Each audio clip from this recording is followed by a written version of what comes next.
हम कहते हैं मौलवी साहब जिंदगी में बड़ी टेंशन है, जिंदगी में बड़ा डिप्रेशन है, बड़ा स्ट्रेस है। किसी को लड़की का स्ट्रेस है, किसी की शादी नहीं हो रही है उसका स्ट्रेस है, किसी की शादी हो गई है बीवी से परेशान है, बच्चों से परेशान है, कोई रोजी रोटी से परेशान है, कोई मुल्क के हालात को देख के परेशान है।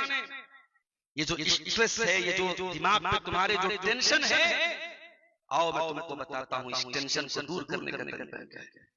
कुरान कहता है ला बिज़िक्रिल्लाहि तत्मइन्नुल कुलूब, ऐ मेरे बंदो तुम अल्लाह को याद तो करो, तुम अल्लाह का जिक्र तो करो, तुम अल्लाह के सामने हाथ तो फैलाओ, तुम अल्लाह को पुकार के तो देखो, तुम्हारे दिल को सुकून मिलेगा।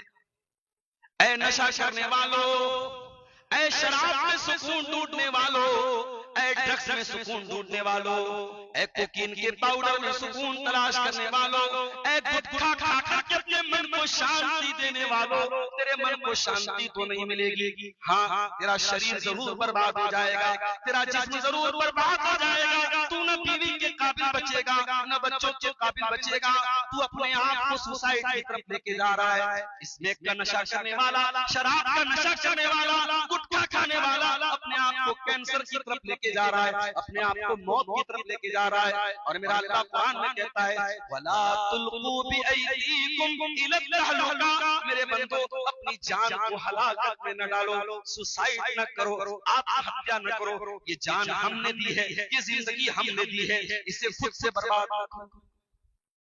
शराब में तुझे सुकून मिलेगा, तुझे स्मोक में सुकून मिलेगा, सुकून तो नहीं मिलेगा। हाँ, ये स्मोक का नशा जब दिमाग में चढ़ जाएगा तो उसे पाने के लिए तू बीवी तक का सौदा कर देगा, बच्चों तक को बेच देगा, घर में बेच देगा।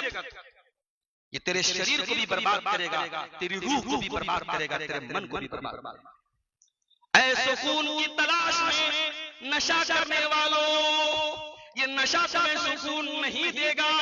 आओ अल्लाह तुम्हें बता रहा है सुकून कहां मिलेगा। अला बिज़िक्रिल्लाहि तत्मइन्नुल कुलूब, अल्लाह को याद करो, अल्लाह का जिक्र करो, 5 टाइम की नमाज की पाबंदी कर लो, देखो जिंदगी में कैसा सुकून आता है। अरे जिस नबी का कलमा पढ़ते हो, जिस नबी पर जान देने की बात करते हो, उस नबी से ज्यादा तो तुम्हारी जिंदगी में टेंशन नहीं आई होगी। उस नबी की टेंशन देखो, उस नबी की टेंशन न रोजी रोटी के लिए, न बाल बच्चों के लिए। उस नबी को एक ही टेंशन है, एक ही चिंता है, एक ही फिक्र है, फलअल्लका बाक़िउन नफ्सका अला आसारिहिम इल्लम युमिनू बिहाज़ल हदीस यसफा। काश के लोग ईमान ले आए, काश के लोग कलमा पढ़ ले, काश के लोग जहन्नम की आग से बच जाएं, काश के लोग तौहीद के रास्ते पे आ जाएं। उस नबी को यही एक टेंशन। और वो नबी जब टेंशन में होते थे क्या करते थे? अम्मा आयशा फरमाती हैं काना इज़ा हज़बहु अम्रुन सल्ला, अल्लाह के प्यारे नबी के ऊपर जब भी कोई टेंशन आती थी, परेशानी आती थी, अल्लाह के प्यारे नबी सजदे में गिर जाते थे, नमाज पढ़ने लगते थे। ओ नबी के चाहने वालों, ओ नबी का कलमा पढ़ने वालों, ओ नबी से मोहब्बत करने वालों, तू कैसा नबी का चाहने वाला है, तू कैसा नबी से मोहब्बत करने वाला है। अगर तेरी जिंदगी में नमाज नहीं है, अगर तू नमाज का पाबंद नहीं है, तो तेरी मोहब्बत का दावा झूठा है तेरी मोहब्बत। अरे उस नबी ने तो अपने इंतकाल से पहले, अपनी वफात से पहले और दुनिया से तशरीफ ले जाने से पहले आखिरी वक्त में क्या फरमाया था? अस्सलाता व मा मलकत अयमानुकुम, ऐ मेरी उम्मत के लोगों, नमाज की पाबंदी करना, नमाज मत छोड़। तू नमाज नहीं पढ़ता है और फिर तू ये कहता है हमारे साथ ये हो रहा है। तेरी जिंदगी में शराब है, तेरी जिंदगी में नशा है, और तू कहता है मैं मुसलमान। जानते हो इस शराब के बारे में अल्लाह ने क्या कहा?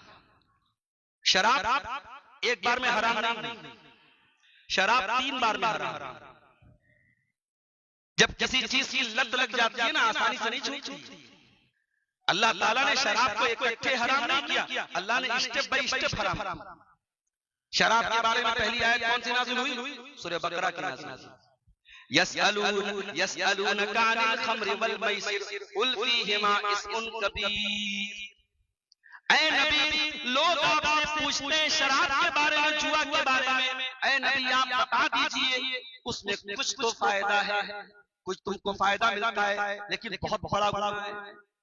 भाई शराब पीने वाले क्या बोलते हैं? हमें एनर्जी मिलती है। जुआ खेलने वाला क्या बोलता है? जुआ खेल के हमें इकट्ठे पैसा मिलता है। तो अल्लाह ने कहा कि इसमें थोड़ा बहुत फायदा अगर मान भी लो कि है, लेकिन गुनाह ज्यादा बड़ा है, अल्लाह की नाराजगी। ये पहली आयत नाज़िल हुई शराब के बारे में। और जब ये आयत नाज़िल हुई, हजरत उमर कहा करते थे, ऐ अल्लाह शराब के बारे में और क्लियर कोई हुक्म नाज़िल कर दे, और वाज़ेह कोई हुक्म नाज़िल। तब सूरह निसा की आयत नाज़िल हुई, या अय्युहल्लज़ीना आमनू ला तक़रबुस सलाता व अंतुम सुकारा, ऐ ईमान वालो नशे की हालत में नमाज के करीब मत जाया करो। ये दूसरी आयत नाज़िल। ये आयत नाज़िल करके ये बता दिया गया कि जितनी देर तुम शराब के नशे में रहोगे नमाज नहीं पढ़ सकते। तो थोड़ी सी शराब की नफरत लोगों के दिल में पैदा होगी।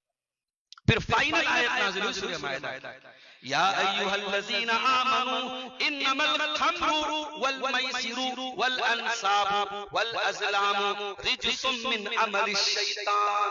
ऐ ईमान वालो शराब, जुआ, वल अंसाब और वो तमाम जगह जहां अल्लाह को छोड़ के किसी और की इबादत हो रही है, अल्लाह को छोड़ के किसी और के नाम से मुर्गा कट रहा है, अल्लाह को छोड़ के किसी और के नाम से बकरा कट रहा है, अल्लाह के नाम को छोड़ के किसी और के नाम का चढ़ावा चढ़ाया जा रहा है, वो तमाम थान, वो तमाम स्थान, वल अज़लाम, और ऐ मेरे बंदो ये तो किस्मत का हाल मालूम करने के लिए जो तुम तीर फेंकते हो, जो पासा फेंकते हो, ये सब की सब चीजें रिजसुन गंदी है, मिन अमलिश शैतान, शैतान का काम है। फजतनिबू, इनसे बचो, लअल्लकुम तुफ्लिहून, तभी तुम कामयाब हो सकते। जब ये आयत नाज़िल हुई, सहाबा ने शराब पानी की तरफ मदीना की गलियों में बहा दी।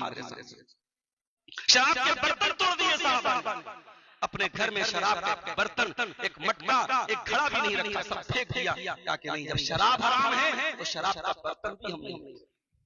अभी मैं नेपाल गया था साथियों के साथ, एक होटल में खाना खाने गया। अब नेपाल में तो आमतौर से हर होटल में शराब मिलती है, मुसलमान का भी होटल है, वहां भी शराब मिलती है। अब हम लोग खाना खाने बैठे, मैंने देखा सामने शराब की बोतल है। मेरी तबीयत नहीं मानी, मैंने कहा चलो भाई यहाँ से खाना या नहीं खाए। मैंने कहा किसी के घर में खा लेंगे, भूखे रह जाएंगे, शराब पी कर हमने खाना खाया। जिस दुकान में शराब है मुसलमान वहां खाना खाना पसंद नहीं करेगा। साहबे किराम ने शराब के साथ साथ शराब के बर्तन भी तोड़ दिए। मेरे प्यारे साथ, मेरे भाइयों, बड़े दर्द के साथ आपसे अपील करता हूं, आप अपनी पहचान ऐसी बनाओ कि लोग कहें कि हाँ खड़िया का मुसलमान नशे से दूर है, खिड़िया का मुसलमान नमाजी है, खिड़िया का मुसलमान मिर्शिदात टोला का मुसलमान नशे से दूर है, ज़िना से दूर है। आज हमारी कौम का हाल देखिए, बेपर्दगी देखिए, बेहयाई देखिए। जवान लड़की सच समर करके घर के बाहर निकल, सवाल ये है कि उसका बाप कहां मर गया, उसकी मां कहां मर गई। अगर मां को कोई फर्क नहीं पड़ रहा है बेटी के बेपर्दा निकलने से, अगर बाप को कोई फर्क नहीं पड़ रहा है उसकी जवान बेटी के, उसकी जवान बहन के बेपर्दा निकलने से, तो बेटी अपराधी है, बहन अपराधी है, भाई भी अपराधी है, बाप भी अपराधी। अगर बेटी बेहया है तो बाप बेगैरत है, भाई बेगैरत है।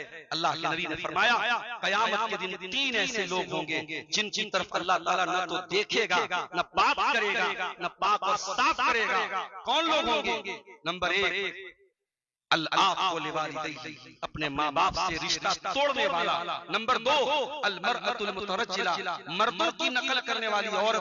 और नंबर 3 अद-दय्यूस, वो बेगैरत मर्द, अल्लज़ी युक़िर्रु फ़ी अहलिल खुबूस, जिसके घर में बेहयाई हो रही हो और उसको कोई फर्क नहीं पड़े।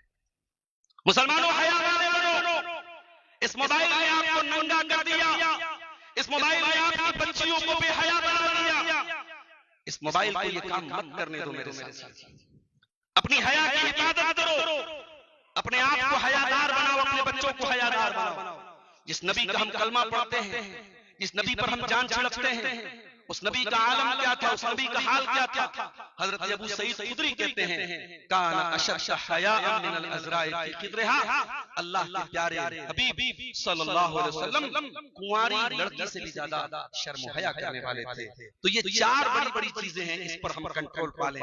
पहली चीज, हम तौहीद पर कायम हो जाएं, तौहीद पर कायम हो जाएं, शिर्क की हर सूरत से हम अपने आप को बचाएं। और अल्लाह के वास्ते जो मुसलमान हमारे शराब के नशे की लत में मुब्तला है, अल्लाह के वास्ते छोड़ दें। जो किसी किस्म के स्मोक के नशे में है, पाउडर के नशे में है, गुटखा खा रहे हैं, सिगरेट पी रहे हैं, अल्लाह के वास्ते हर किस्म का नशा, ये नशा तुम्हें शांति नहीं देगा, तुम्हें और अशांति देगा, तुम्हें और बेचैन कर देगा, तुम्हारे घर को बर्बाद कर देगा, तुम्हारे शरीर को बर्बाद कर देगा। और आखिरी चीज जो मैंने बयान की, ज़िनाकारी और बेहयाई से अपने आप को भी बचाओ, अपने परिवार को भी बचाओ, अपने घर की औरतों और लड़कियों की ऐसी तालीम दो, उनको ऐसी तरबियत करो कि वो जब घर से निकले तो पर्दे में निकले।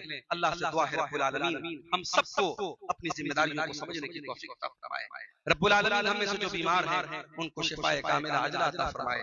रब्बुल आलमीन हमें कलमे तौहीद पर इत्तिहाद और इत्तिफाक के साथ रहने की अल्लाह ताला हम सबको तौफीक अता। मुझे बहुत खुशी हुई आज इस जामा मस्जिद में हमारे तकरीबन मुसलमानों में पाए जाने वाले सारे मसलक के मुसलमान यहाँ मौजूद हैं। और आज के खुतबे जुमा को यहाँ की जो जमीयत अहले हदीस है, मकामी जमीयत अहले हदीस, उसकी तरफ से मुझे ये जिम्मेदारी दी गई और हमारे डॉक्टर वसीम साहब ने ये फरमाइश की और मैं आपके सामने हाजिर हुआ हूँ। मेरे प्यारे साथियों, आज हमारी कौम को आपस में मसलक के नाम पे लड़ने की नहीं, कुरान और हदीस के नाम पे एक होने की जरूरत है, मुत्तहिद होने की जरूरत है। वाअतसिमू बिहब्लिल्लाहि जमीआ, अल्लाह की रस्सी को मिलकर के थाम लो। मेरे प्यारे साथियों, लड़ने के लिए बहुत सारे बहाने हैं, आओ हम इत्तेहाद के बहाने तलाश करें, हम एक होने के बहाने तलाश करें।